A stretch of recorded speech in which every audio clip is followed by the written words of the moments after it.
Good morning, good afternoon, good evening, depending on where you are in the world. Welcome to LegalOn Technology's webinar with Richard Tromans, where we're going to recap the last year in legal tech AI and also look ahead to this year and beyond. My name's Daniel Lewis. I'm the US CEO for LegalOn Technologies. Our software helps over 5,000 legal teams worldwide review stronger contracts faster using AI. I'm excited to be reunited today with Richard of Artificial Lawyer, who's one of the leading commentators and analysts in the space on the business of law and on legal technology. Months after the release of GPT-3 last year, Richard and I hosted a webinar discussing his provocative article titled "The End of Lawyers? Not Yet." Now, back from his sabbatical, we've gotten together again to get Richard's new thoughts, his latest and greatest perspective on the last year. How is AI already changing legal work? What does the future look like for the legal industry? And for the folks here on this call, what does that mean for your individual career? So, Richard, for those who don't know you, could you briefly introduce yourself and your background? Yeah, sure. Thanks, Dan. Thanks for the introduction. And hi, everybody. If you're listening, if you're watching.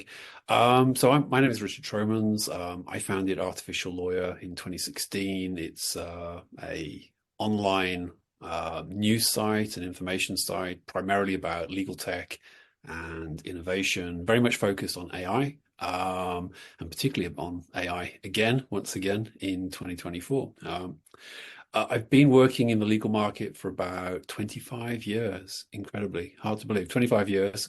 Entered the legal market in 1999 as a journalist, mostly covering the great big mergers all around the world between international law firms. Then I left journalism and I joined the world of management consulting. And I worked on actually helping to merge law firms together, doing financial analysis and such like, looking at partner profits, trying to understand the business of law, really, really getting into the mechanics of it all. And also doing a lot of sort of horizon scanning. And one of the things that I used to do as a consultant a lot was to help the clients understand where things were going and what that would mean for them, you know. Then in 2016, I launched Artificial Lawyer. So in a funny way, I've kind of merged those two things together. I've got the journalistic side and then the sort of business analyst side, and the two things have come together into what we have today. Awesome. So everyone, before we dive in, we're going to put a poll up, which we'd love you to take, just to help us better understand your role and your use of AI in a couple of the most talked about applications, contract review and legal research. And this will help us dial in the conversation and hopefully speak to things that are of particular interest to the folks on this conversation. As you do that and as the results come in, I'll tell you that at the end of the session, we'll open up for about 20 minutes or more, if there's a lot of questions, of Q&A. So you can use the Q&A icon here in the Zoom window, ask a question throughout the webinar.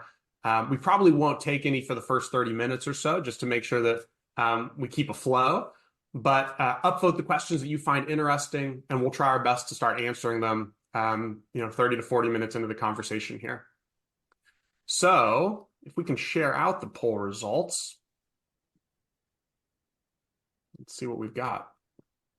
So we've got 29% of you are coming from in-house legal, 24% from law firms, 22% as legal tech vendors, 12% as advisors and consultants.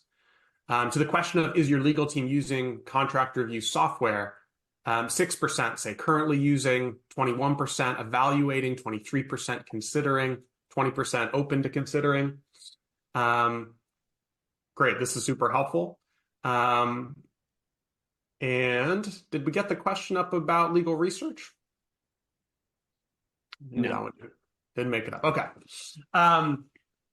So let's jump in. Richard, you've been on sabbatical for a year. What a year to take off from writing and observing what was happening. You weren't tuned out, but you weren't commenting. So as you did take a little bit of time off, I'm sure you got a little bit of mental distance from the space. Did you feel like you were missing out, or that it gave you perspective? No, not at all. And in fact, I mean, I thank the gods that I took that year off, because The last 12 months really have been a bit strange in that a lot of people have been experimenting, talking about, but there's been actually relatively a small amount of actual substantive change. Really getting into the details, really actually starting to, do work with it. So, for example, I wrote a story just this week about a large international law firm or group of law firms that has literally last week just started to use a an LLM driven legal tech provider's product for client work. But they'd been working on pilots and tests for many months.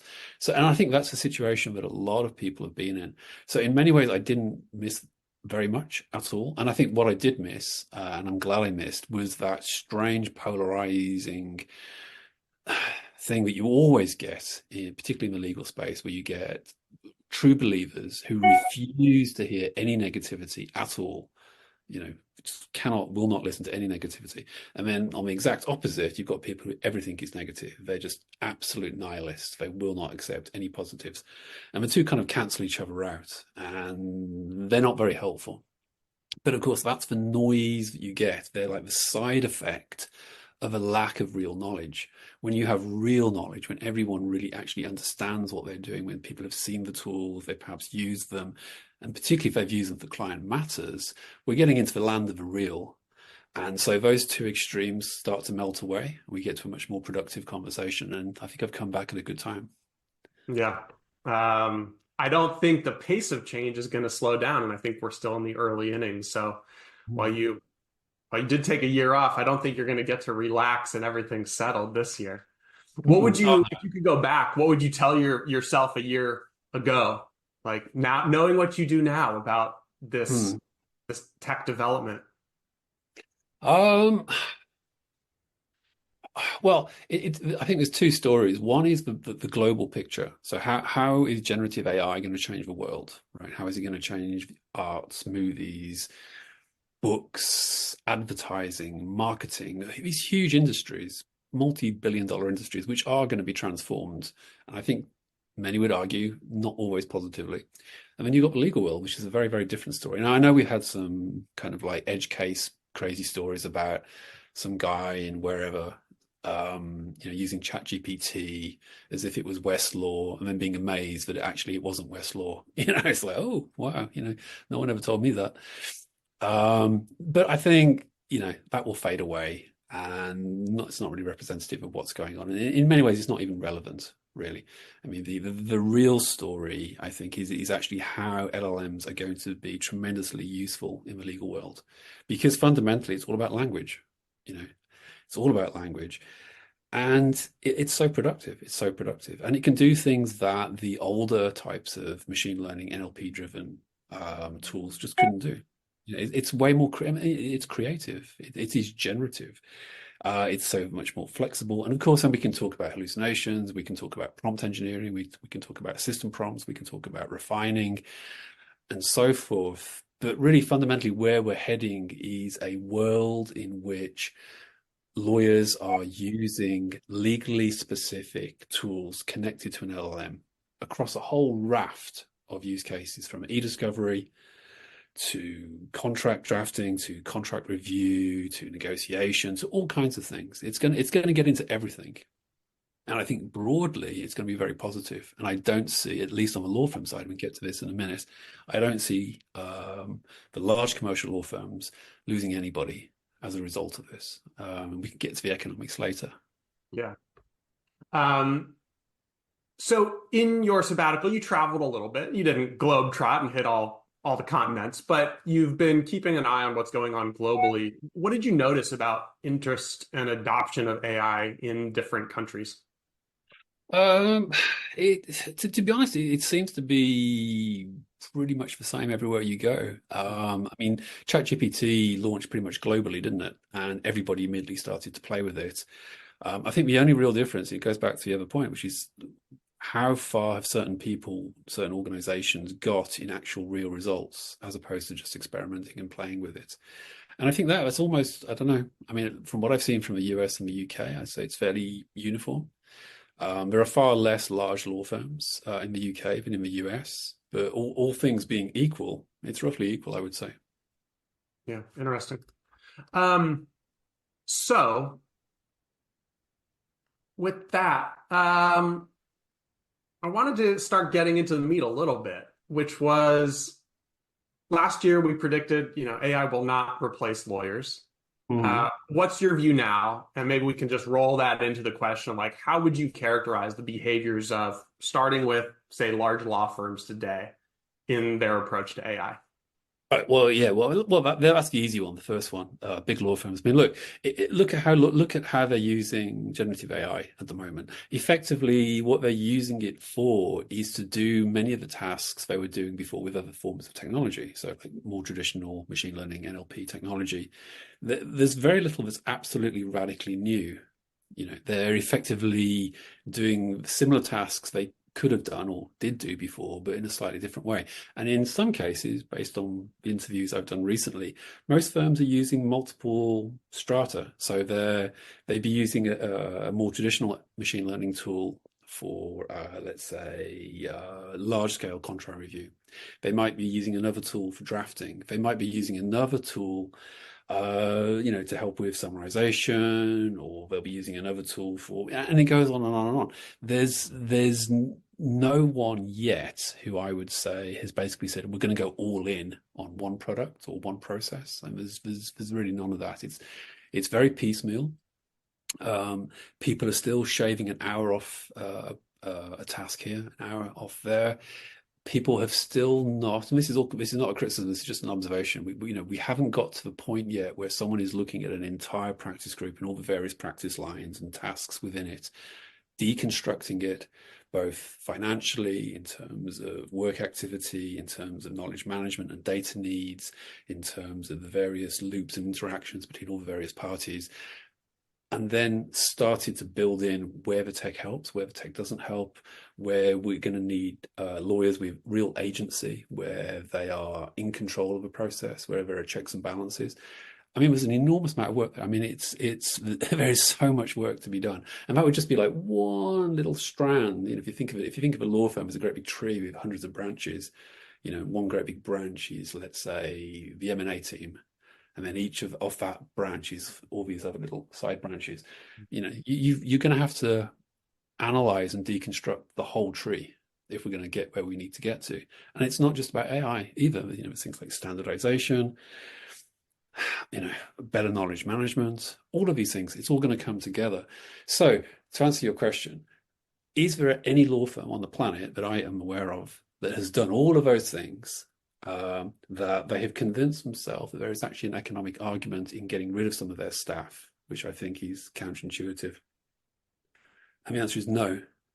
I mean, most people have not even developed their own proper playbook for pricing with this level of automated productivity, because that's what legal tech is. Legal tech is ultimately a form of automation. Even case law research is a form of automation. You say, hey, thing, give me the information I need, rather than having to run around a law library. It produces it for you, right? So it's all basically types of automation. We're so far away from that. We're so far away. And to the point of actually like losing anybody. I mean, why would you lose anybody when you haven't even figured out your own pricing models? It's just to make any sense. I mean, as long as lawyers are billing by the hour and economically active, things will carry on. Things start to change.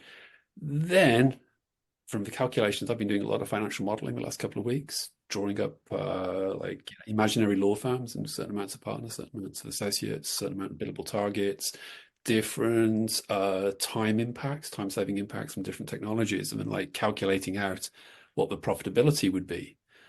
And based on my calculations, any law firm that does it properly will be more profitable. The partners will take home more money. Simple as that. So they have no reason to be scared of this. On the in-house side, it's different, right? These are not, an in-house legal team is not designed to be a profit-generating entity, right? It's the first line of defense. It's a risk reduction engine, primarily, right? It's a carapace to protect, the soft underbelly of the corporate body. It's a defense mechanism. All of these things, right? It's not meant to generate. They can help with profits by increasing deal velocity and reducing risk, downstream. But that's not their primary purpose. Never has been, never will be. They actually do have an incentive to remove people if it increases their productivity and simultaneously reduces their cost base. Can that happen? I think it's interesting. I mean, I was talking to one company and they had a very interesting idea, very interesting thought. So I'm not going to claim it's my own. They were basically saying that if you were in a medium-sized company and you had an automated system that helped you to very, very rapidly review, let's say, sales agreements, and the legal team had effectively sort of like master prompted everything, so that the sales team, even if they tried to screw up the review of this document and amendment of any of the clauses, they couldn't because it's controlled, right? Would you need as many lawyers, certainly junior lawyers, in the company to keep on top of your own business teams? Because let's face it, some of the work that some internal in-house lawyers do is effectively keeping a legal lid, sort of regulatory, sort of governance lid on what goes on inside the company. And you could argue that if you can automate most of that and keep it within legal boundaries and at least have a few lawyers sitting at the top to manage it, you could say, well, we don't need as many lawyers in-house. So that's really interesting. And I think around contract management, I think that is interesting. It could happen. So I'm not going to rule out the idea that we could lose lawyers directly, specifically because of AI. We could, but I think that's going to be on the buy side. And sticking with the law firm space for just a moment longer. So, one of the nuances that I think is valuable in thinking about job replacement is maybe not job replacement, but task replacement. What specific tasks are being automated away by technology, and separate that out from whether that's an entire person's job or not. Do you feel like what you're hearing and seeing in the large law space is substantial automation of tasks yet, or are the press releases that we're seeing kind of whitewashing in some way? There are, you might say, injections of automation, and there has been for some time. Let go back 5-6 years. So let's say a big M&A, due diligence exercise. First of all, let's do a first slice. Let's see what all the different documents are, what jurisdictions they're in, blah blah blah blah blah. Bang. Now you could say, well, is that automating a task away? I mean, in some ways, it's almost as if the task becomes invisible. The idea that you would do that manually now becomes bizarre. People just be like, you wouldn't read through 10,000 documents and put them into little piles to find out what jurisdiction they're in. You would just upload them up, and bang, where they were all from. And then, of course, there's the breaking down and getting into real review. And again, it's like injection of automation into the process, but it's not so much replacement of activity. It's just simply, I think, a shifting of expectations. I mean, lawyers are still going to be on top of it. Anyone who tried to completely automate a due diligence exercise would be insane. Just the legal liability, aside from the fact that you couldn't do it anyway. I mean, maybe even in 5 years, I don't know, maybe we'll get way more sophisticated and you could do it. You literally press a button and off it goes. You would still be nuts without having actually spent some of your own time on top of it. Because as the law firm, because it will go out to a law firm, right? You're signing your name at the bottom of those documents, aren't you? You're taking legal liability. I think we'll be a way into the distance, way into the future, before we get to the point where people go bink. And anyway, you might say this is all academic. We're not there yet. We're so far away. Like I say, most people are just shaving off a couple of hours here and there in ad hoc ways. There's very, very, very little totally joined up chained activity. So if you don't have that joined up chained activity, you're not really replacing anybody. You're just smoothing out some of the kinks. You're removing some of the friction. You're speeding up the overall productive process, which actually allows the law firm then to take on more matters. So yeah, I do not see anything negative there at all. Yeah. Do you feel like the pace of adoption and experimentation is faster in corporate or large law, or sort of equally fast and moving fairly swiftly relative to past technologies now? Yeah, good question. I think, well, I mean, most of the firms I spoke to recently are in the UK for obvious reasons, which are heavily tilted towards transactional work because in the UK we have a split profession, and also e-discovery. Even though we have e-disclosure in the UK, it's a different process. It's not as labor intensive. Generally, at least in the UK, it's definitely tilting towards transactions. As to the US, I know there's a lot of interesting work going on, e-discovery and LLMs, and I've seen some really promising results. But yeah, I think the jury's out on the split. I think it's way too early still. Yeah. So you wrote recently about the title of the piece, I think, was "We've split the information atom with these LLMs." And so now the question is like, now what? We've reached this tipping point where they're clearly adding value in some substantial ways in particular tasks and in sort of like a remarkable array of tasks. But this tipping point, like, what does that mean to you now as we think ahead? Yeah, well, it's funny. I was just talking on a previous webinar just before this, and my analogy was it's a bit like if we go with the flow. If you think about the global tech environment, right, it's going to be more and more and more instilled with generative AI technology, right, and hopefully these, as mentioned again and again, these things chain up together with other technology, with data, and build these proper semi-automated processes, right? That could just accelerate and accelerate and accelerate and proliferate. If that doesn't happen, if we get, let's say in a couple of years, we get to like a sort of philosophical brick wall where the legal industry just goes, well, okay, look, I love generative AI. It's wonderful. When I'm summarizing a piece of case law, it really helps. Or when I'm fiddling around with drafting a document, it's very helpful because it helps me to change a few words here and there. If that is the limit of it, if it's just ad hoc, if it's one lawyer here, one lawyer there, just doing stuff, right? The economic model stays the same. The client's expectations stay the same. The weird thing is that it's just going to kind of fossilize. It'll become what I call the legal tech. It'll become part of what I call the legal tech fossil record, right? It just gets layered in, and nothing really changes because unless you really change the economic model and business expectations and actual processes, it cannot change. Cannot change.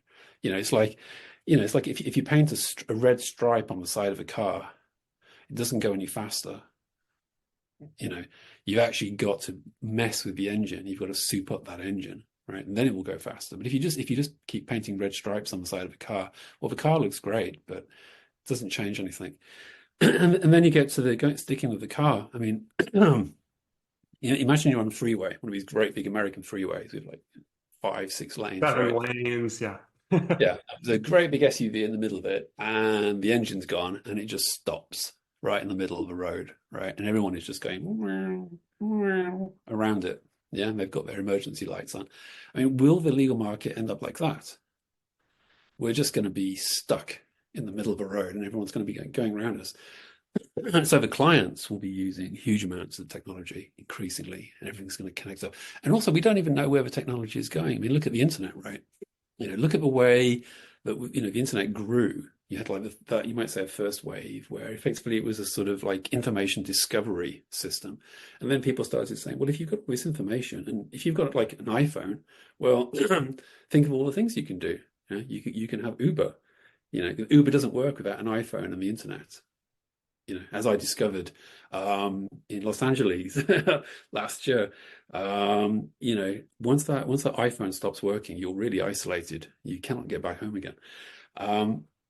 But going back to the key point, it's what if the general tech environment around us keeps moving, keeps changing, integrating, becoming more complex, layer upon layer upon layer in a positive way, and we don't, as a legal industry, we just say, yeah, it's just a little helper.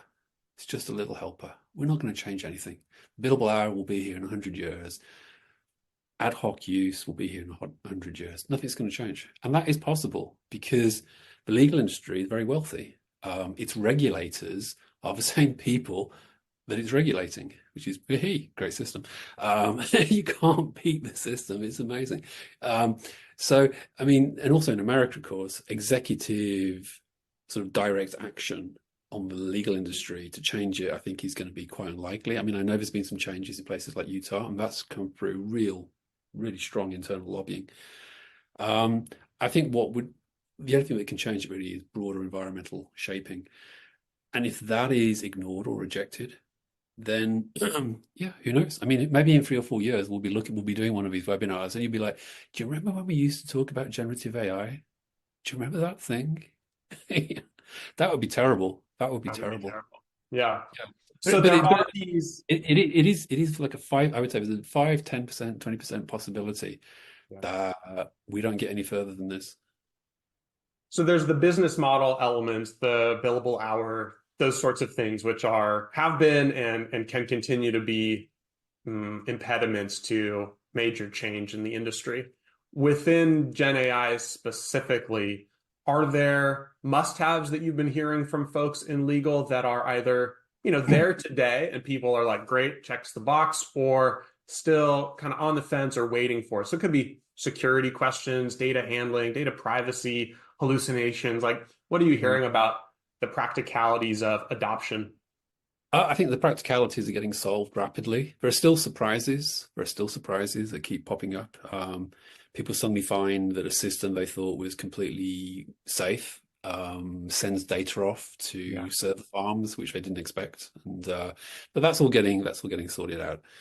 The hallucinations. I mean, rather than trying to get to zero hallucinations, I think we just have to accept that hallucinations are an integral part of LLMs.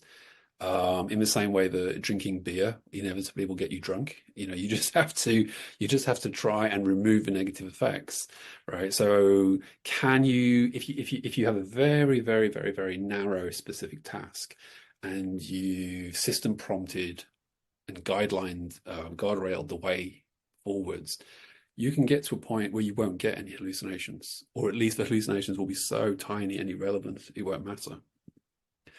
But you cannot completely get rid of hallucinations. But of course, if you do something completely mad, like you just go to like a basic version of ChatGPT and you ask it like, oh, I don't know, was O.J. Simpson guilty? Right? It's so broad, it's so mad. There's a thousand sources, millions of commentaries. You're just going to get all kinds of random stuff. Yeah. If you're working with a very specific legal tech tool on a very specific type of legal matter, like this is for this particular aspect of using the LLM is to help you improve, I don't know, drafting of change of control clauses. That's fine. You're going to be fine. Yeah. So that I think people have started to realize. I think the real issue actually, I think, is actually figuring out how to balance the various tools. So nobody wants to rely on one particular tool. So it's like which tool is best for which job, and then how do you link them all up together? Mm. I think to some degree, I think that's slowing down the whole idea. Ironically, I think because there are so many different ways of doing this, that's slowing down the sort of process deconstruction. Because I think people are still figuring out what all the different tools can do. Yeah. What are the different skills or tasks you're seeing out there that are kind of most exciting to you right now, or most exciting to see developed over the next year or two? Whether that's, how people are using summarization or drafting or analysis or automating administrative tasks. Uh, I think like I was saying before. I mean, the funny thing is that as in most things, and was probably the same in the early days of the internet, same with the early days of computing. If you go back to 2015, 2016, nearly every possible use case for automation in legal had already been thought out. Mm. It's just that it didn't always work out very well. you know. Summarization is interesting, but it's I mean, it has its limits. But I mean, drafting, the idea of using some form of natural language processing to read text, bring up the appropriate language that would replace it, or to help with redlining. I mean, these are not new ideas. These ideas have been around for ages. Having systems that will help to automate some of the aspects of just creating a whole new document, taking a template and then changing it to fit your particular use case. Again, these are as old as the hills. There's very, very, e-discovery. Well, that's extremely old technology, right? Is it being changed and interesting evolutions are happening with LLMs? Yes. Is it being expanded?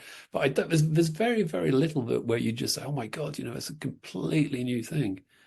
Never see, even stuff like this idea that you would have automated negotiation by two parties, which people have talked about. That already existed a few years ago. There's a company in the US that has been working with Walmart on how to effectively automate negotiation, and that's before the LLMs came along. So there's very, very, very little that I can think of where an LLM is in the legal context, and you're using text as opposed to images and so forth. That is absolutely, completely 100% new that no one has ever dreamt of. It's just that perhaps it was harder to execute. Yeah, I mean, it goes back to that point about the tipping point where the problems have been known and identified for quite some time, but like a really substantive, great solution has been elusive up until now when we're starting to see some of these problems get unlocked. Yeah, I Um, mean, it's like self-driving cars or solar power or you name it. I mean, some bright spark was thinking about this and filing their patent at the USPTO 25 years ago, 30 years ago, 40, 50 years ago.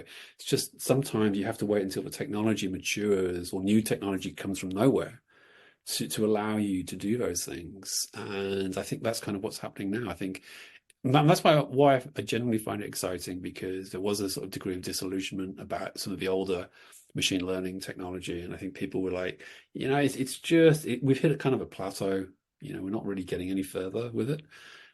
But I think LLMs have taken it on, yeah. and that's a good thing. It's refreshed, and I think it's refreshed the market. It's made people excited again.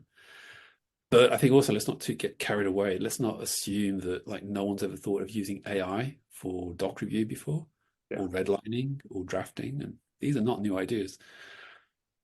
So maybe one last question, then we can start to open it up to Q&A. And perhaps this is a little bit in the weeds and tech centric, but do you have a view on what the most useful forms of Gen AI will look like for lawyers? So, for example, will that be kind of off-the-shelf applications that take ChatGPT and wrap it up in a new interface? Will it be general models like GPT-4 that are kind of better trained on legal content or an organization's own knowledge? Will it be brand new foundational models that are only built on legal information? Do you have a sense of like how these are playing out? Yeah, it's a real tough one, that. In part because I know people who are working on legal specific LLMs and good friends. I like them a lot. And I don't want to be critical of such things. But I think there is a feeling that, at least for what I'm picking up, that the big foundational models, GPT-4 and so forth, are gonna just advance, and they will absorb everything, and they will get better and better and better and better and better, so that even very, very gnarly, very, very sector specific language will just get broken down.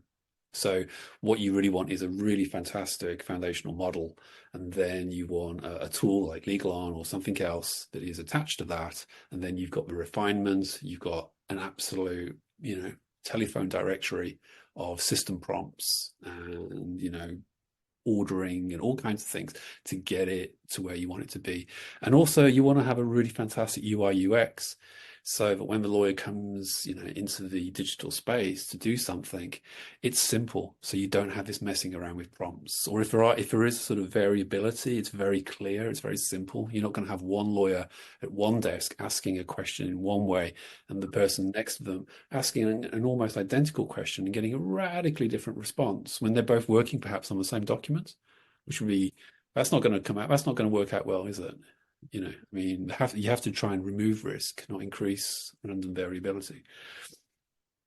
I think that's what's going to happen, but I don't know. I don't know. Go and talk to Dan Katz. I mean, he's the expert on legal specific LLMs. I mean, maybe he's right. Maybe he's right. Maybe legal specific LLMs actually, at the end of the day, will win out, and we'll all be going, "Damn, why did we buy that GPT-4 contract? We should have gone just for a pure legal LLM." I don't know. Do you think If I do customers care? Do the people who are buying this They care do. They care how a the lot sausage because is made?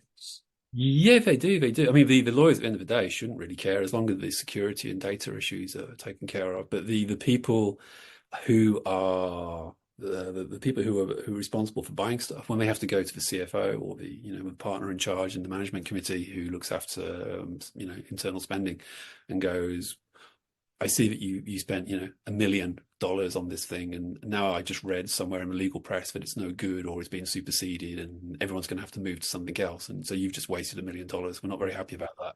Yeah, they care about that. Yeah, yeah, they care a lot about that because it's their Yeah. response. I mean, as well as testing technology and integrating it and so forth, they do make spending decisions, Yeah. or at least contribute significantly to those, and their words are taken seriously. If someone says, yes, you must buy this product, and they do it, and then like 6 months later, it's like, well, actually, it's not very good, Yeah. and something is way better, blah, blah, blah. So yeah, so no, that does matter to them a lot. So if you and that's another reason why nobody wants to put all their eggs in one basket.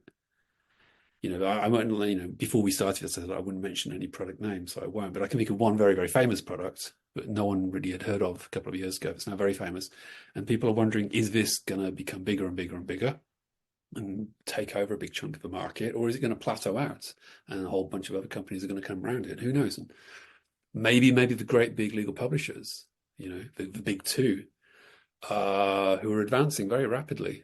Lexis better than I do because you used to work there. But I think it's pretty fair to say that both Lexis and the other one were a little bit slow at the beginning with AI in the 2010s. And then they got wise to it. They started adapting. But with LLMs, they've moved really fast. Yeah, they There was no have. messing around. They were like, bang, straight on it, you know, really fast. So who knows? I mean, we were like about a year or so in. So Yeah, it's still early innings. yeah, yeah, yeah. I don't think, I mean, I think it'd be economically dangerous for anybody to make a massive bet on one thing. Yeah.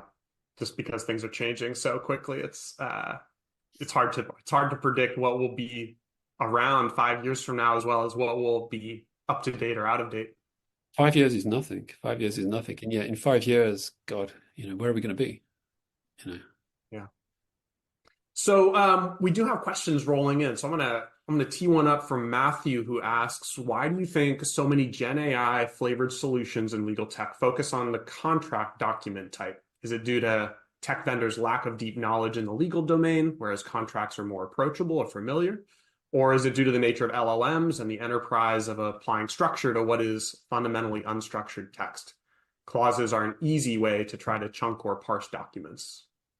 oh, well, yeah, well, we didn't even get to the issue of chunking, did we? Which is a very big issue as well. But I think he's just answered his own question, really, because yeah, I mean, people understand documents, people understand the idea of using an LLM on a document. Yeah, and therefore the tech developers, it seems like a more logical place to start.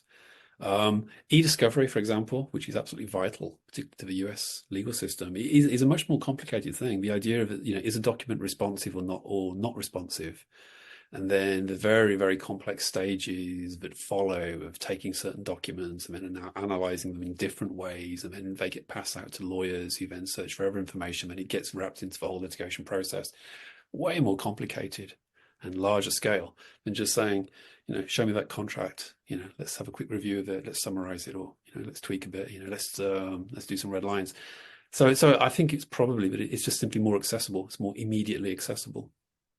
Yeah, I mean, I'd add to that too. I think there's two other differences that stand out to me between sort of a legal research, case law research problem space and the contract space. One is uh, the required level of truthfulness, right? It's very Mhm. obvious if you're using Gen AI to draft a document that is making up case law citations. That's Mm, a really black or white, this is true or false. mm, It's a little bit more difficult for users to know whether a clause that's been drafted is good or bad. There's 1,001 ways to write a clause, and the level of value there can be subjective. And so a better or worse clause is not as black and white. And so Gen AI's strengths and weaknesses, I think, are a little bit less, they require more evaluation to tease out there. But the second piece is access to data. So like you can't really build a great case law research solution unless you've connected it to the underlying sources of knowledge. And Yeah. that too has always proven difficult.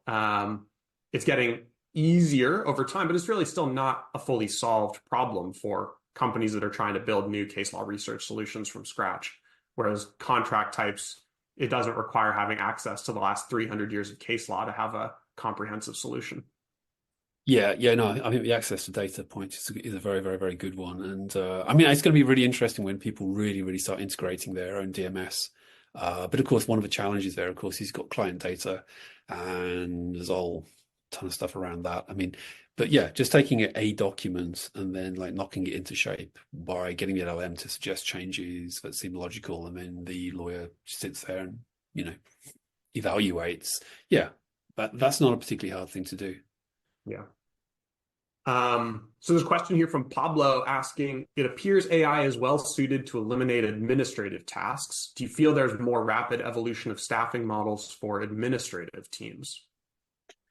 Yeah, well, I think it goes back to the point I made earlier, which was not my point. It was actually from Richard Maybe. So thanks, Richard, for that point, which is this idea that particularly companies that are cash strapped, that have, you know, like a sales team or an admin team who has to go through a lot of legal-ish documents, which normally the lawyer would have to be, you know, on top of the whole time, because they can use system prompts to create guardrails and they could create their own internal software to really limit what's possible and what isn't, then yeah, you could massively reduce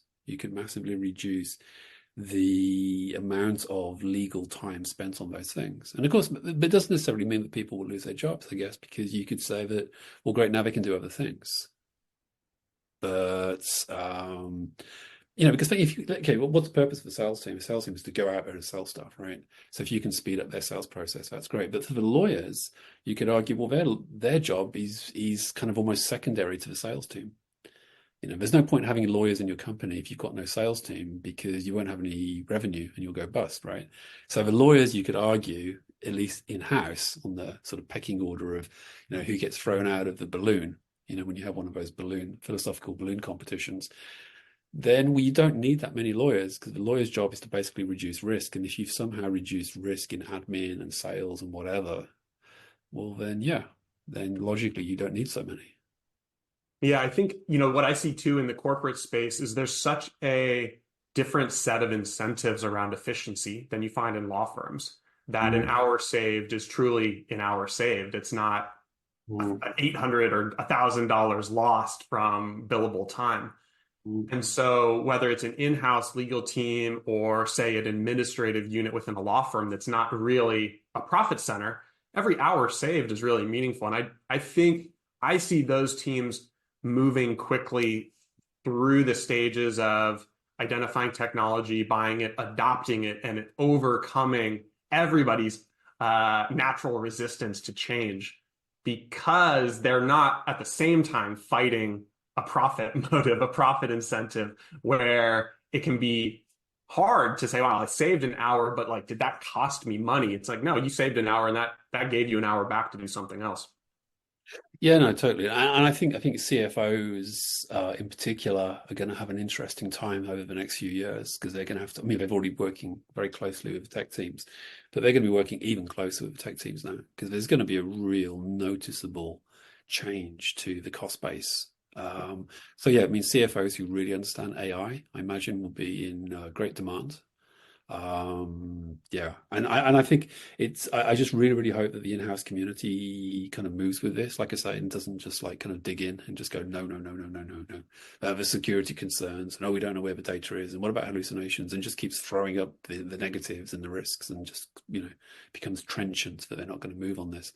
Because I think eventually, if they do that, what will happen is, maybe not now, but it may be in 3 or 4 years, eventually change is going to be done to them, because it goes back to this other point. As the wider tech environment keeps changing, you know, corporations that have got, you know, automation coming out of their ears, not now, but let's say in 5, 6 years' time, they're going to be far less sympathetic.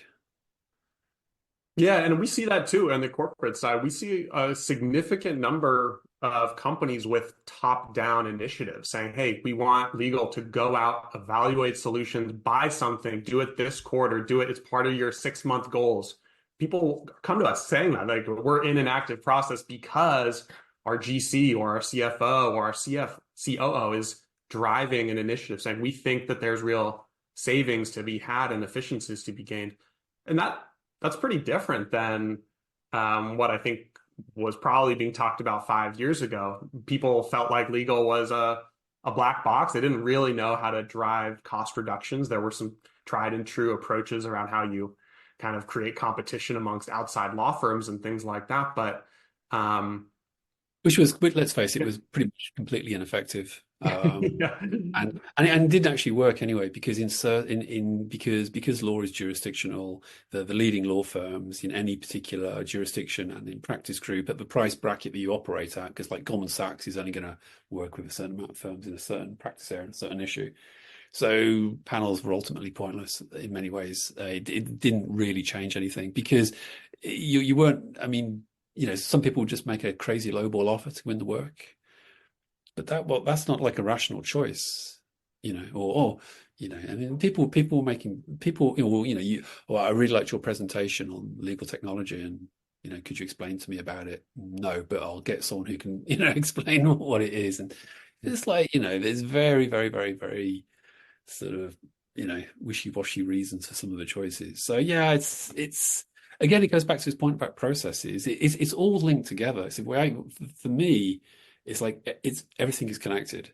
It's the if we can start thinking about legal outputs as the end of a production line, and we think about the buyer who's got their own internal processes, and then there are things that then escalate to needs that go outside, and then they connect to other processes which then feed into them. If you start to think in these terms, you change the pricing model, you change your expectations on time, you change all the different expectations, everything changes.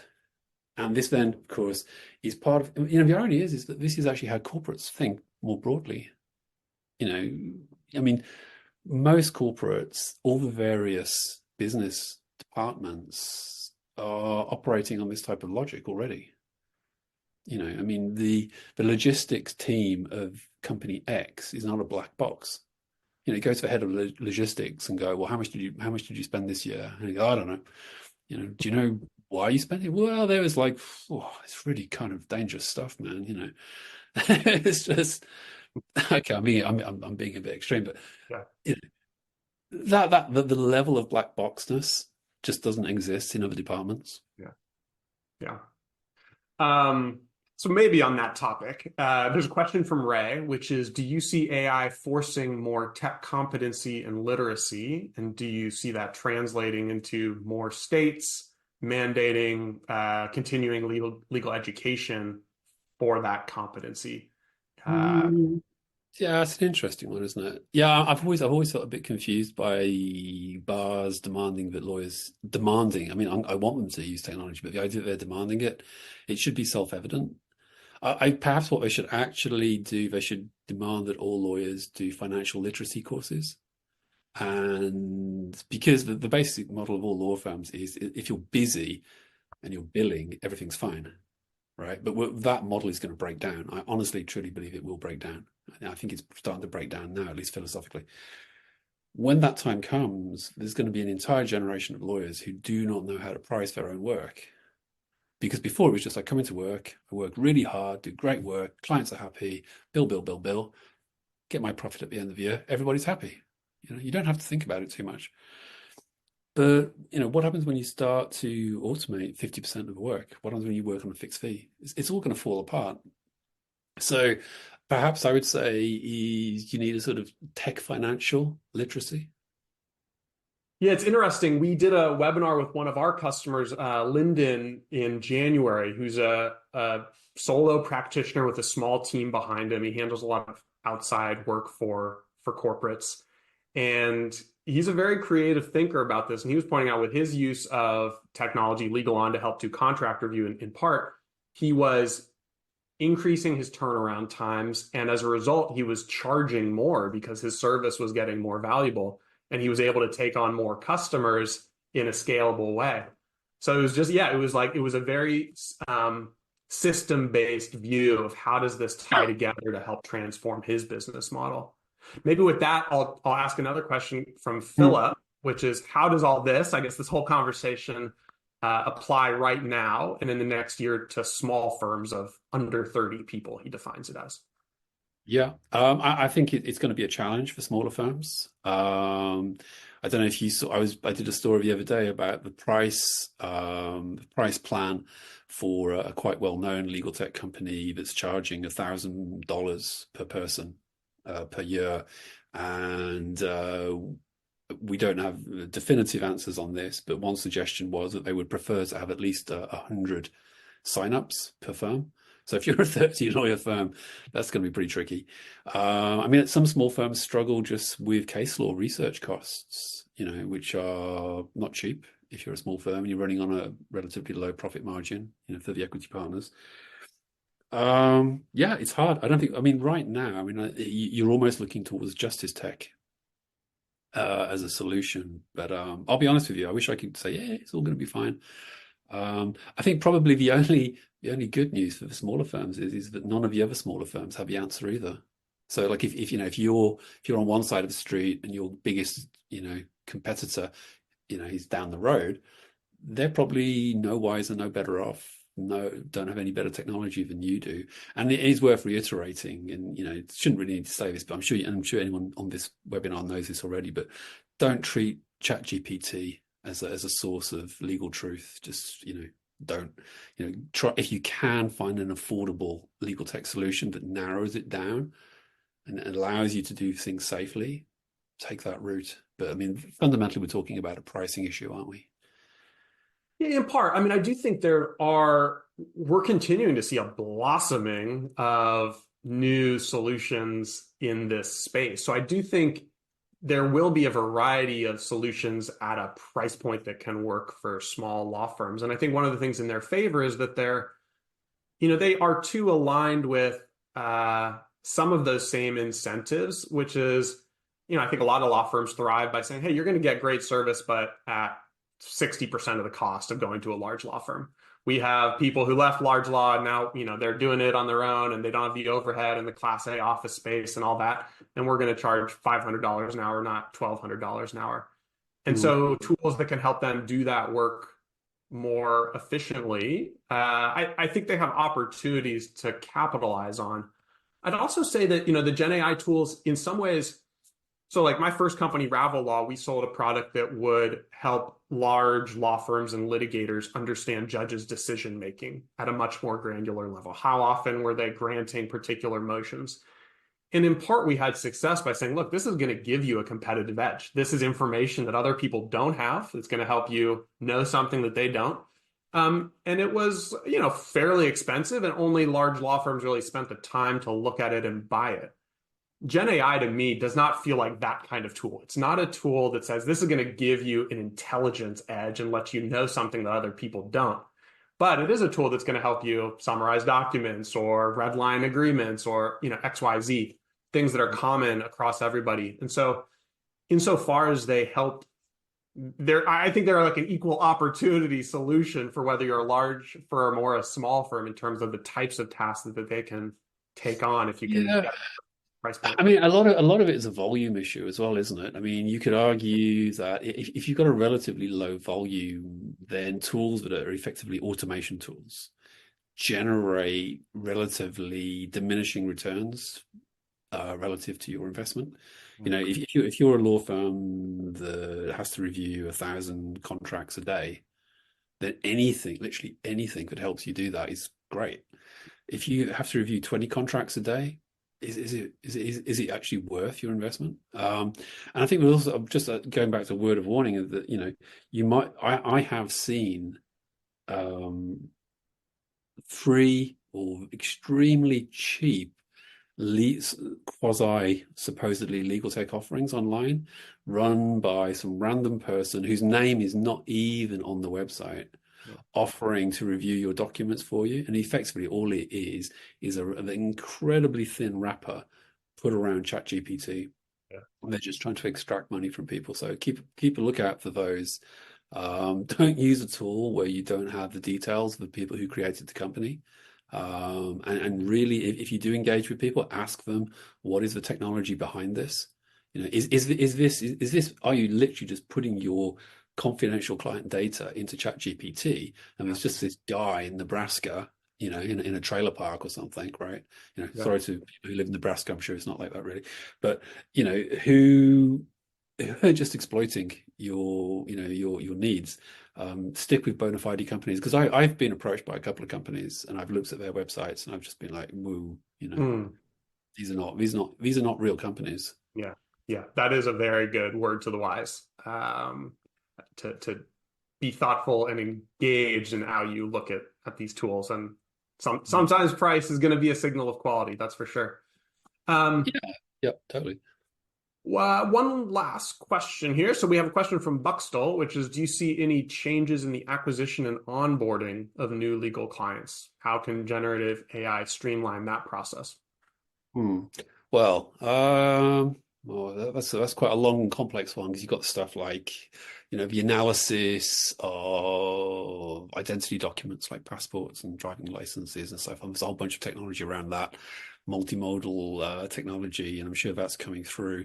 I think, to be honest, this is more about structuring pathways and system process improvements, rather than just the technology itself. Having digital secure spaces where documents can be uploaded and verified quickly, where you've got APIs to government databases, where all of that is integrated. And there are legal tech companies who do work in that space, in that sort of anti-money laundering space, for example. Not an expert on those, but I don't think necessarily that generative AI is in itself going to radically change that. It could probably help with some of the pictorial analysis, perhaps. But to be honest, visual analysis is pretty good. It's pretty good with the technology we have already. Detecting deep fakes, well, that's a whole different ballgame, and perhaps a subject for a webinar another day. But yeah, figuring out what's a deep fake and what's not, that's going to be interesting. Yeah. So speaking of webinars for another day, assuming we do one of these a year from now, I'm sure we will. What predictions do you have over the next year that we can come back a year from now, check in on, see Yeah. how we did? Well, okay, my first prediction is that there will be another Legal Innovators California conference, which I'm chairing, which is a conference focused on legal tech and innovation across 2 days in San Francisco, June 4th and 5th, which is a month or so away from now. We'll definitely be doing another one of those. We'll be doing Legal Innovators events in London in November. And also in 2025, we're actually going to add a third day. So we're adding a litigation day to our Legal Innovators Conference in London. So you can find out more information about that if you type in Legal Innovators California, or if you go to the Artificial Lawyer website, which is artificiallawyer.com. But to answer more specifically your question, what do I think we'll see? I think, to be honest, I think we'll probably see a whole bunch of firms get to where the pioneers are now. So the pioneers have spent the last 12 months testing tech. They've picked out 3 or 4 different products and systems that they like. They're starting to apply it to billable work. They will be starting to get to the point where they're really starting to do broad system analysis, process analysis. And I think the truth is that probably the rest of the market in a year's time will be at the point where the pioneers are right now. Hmm. I'm not really expecting super rapid change. I think that would be unrealistic. Interesting. I can attest for those who are listening that the Legal Innovators event is a great one. We're going to be there with Richard in California. So encourage anybody who's near or wants to travel to it to come do that. We also put a question up in the poll that would help us as we think about more content that would be interesting to you. So please take 2 seconds to answer that. One last question for you, Richard, and then we'll wrap this up, which is, what are you reading and following and paying attention to that you would recommend to this audience as they try to stay informed? Broadly, or just on legal tech? Well, yeah, imagine, both questions, broadly and in legal tech. I found myself reading a lot of Cory Doctorow. or Dr. Rao, I can never pronounce his surname correctly. Corey Dr. Rao, I'm sure, or that many of you know him. He's a sort of counterculture, super smart guy. If you want to get like a different take on how the technology world works, I find it really stimulating. I don't always agree with everything he says, but if you want to step outside, the sort of like techno babble world that's basically, constantly agreeing with itself that everything is wonderful, and you want to take, sort of get a bit of objectivity and step outside and see someone else's point of view. Corey, I think, is amazing. He's really, really smart guy. I've been reading a book by Brian Merchant about the Industrial Revolution.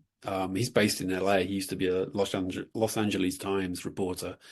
And he came over to England and he wrote a book basically about the Industrial Revolution. It's called Blood in the Machine. And it's fascinating. It's particularly fascinating to me because I grew up in an area where the Industrial Revolution started in the 1850s, or even earlier than that. And it's about the Luddite Rebellion and the early industrialists and how they all fitted together. And of course, it all played out nicely in the end, eventually, well, to a certain point. And I think actually that's one thing, perhaps that's one observation I would make to everyone is that, we went through the Industrial Revolution, at least in the UK. We were, right in the middle of it. And it resulted in a lot of hardship and a lot of mess, a lot of confusion, a lot of chaos. It was totally unregulated. It was an absolute mess. And the chaos of those years eventually settled down and stabilized and has produced what effectively was then the 20th century, much sort of, modernized society. It would be great if what's happening with AI does not result in the same type of chaos. And I don't think it will in legal. And going back to the point about legal being different, I mean, legal is different because it's obsessed with risk reduction. It's obsessed with ethics. The people have got professional responsibilities. It's an unusually secure place for a whole new technology to be exploited because people are not necessarily careful in how they use it, but if they understand the risks, they will be careful. Outside in the big world, where you've got people with a lot of capital, a lot of opportunity to exploit technology for their own benefit very, very, very quickly, and they don't care what the results are, it's going to be very different. So I guess that's, I would say, if you really want to think about AI and you're quite a philosophical type and you want to look at the big historical picture, check it out. Brian Merchant, Blood in the Machine. Love that. Well, that's a good place to end it. Thank you so much, Richard. This was a great conversation and I hope folks enjoyed it. I appreciate everybody taking the time. Thank you. Thank you. Thanks.